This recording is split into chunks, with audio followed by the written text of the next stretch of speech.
are the crankshaft, connecting rods, rear end cover, rear main bearing journal, pistons, cylinder bore, inlet valve, discharge valve, and discharge port.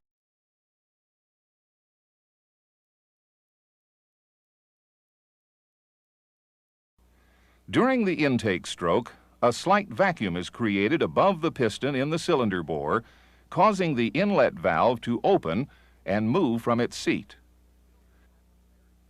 Filtered atmospheric air flows into the bore until the piston reaches bottom dead center and begins to reverse its travel.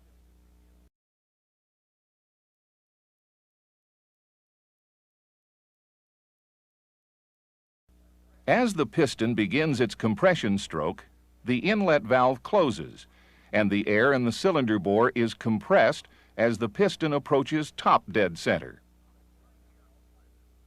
During air compression, the discharge valve opens, allowing compressed air to flow from the cylinder bore past the open valve and out the discharge port into the supply reservoir.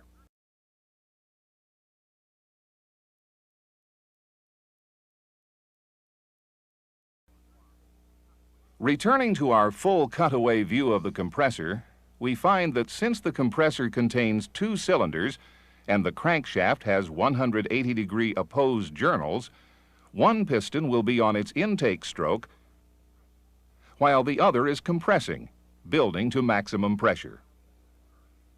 While this is occurring, a constant flow of engine coolant is routed through the cylinder head cavities to dissipate the heat generated by the compressor during air compression.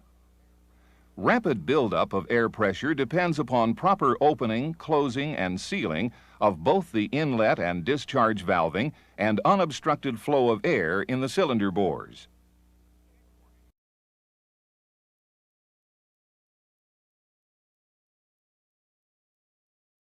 The governor enters the compressor and acts upon the unloader pistons, which move and hold the compressor inlet valves off their seats. With the compressor unloaders pressurized, air enters and leaves the cylinder bores through the open inlets, and air compression ceases. Because the pistons are 180 degrees opposed, air is shuttled from one cylinder to the other as the pistons move up and down.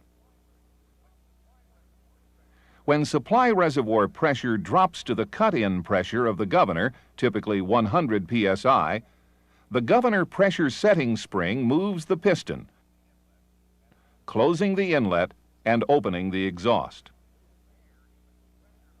Air in the compressor unloader mechanism flows back to the governor and is exhausted.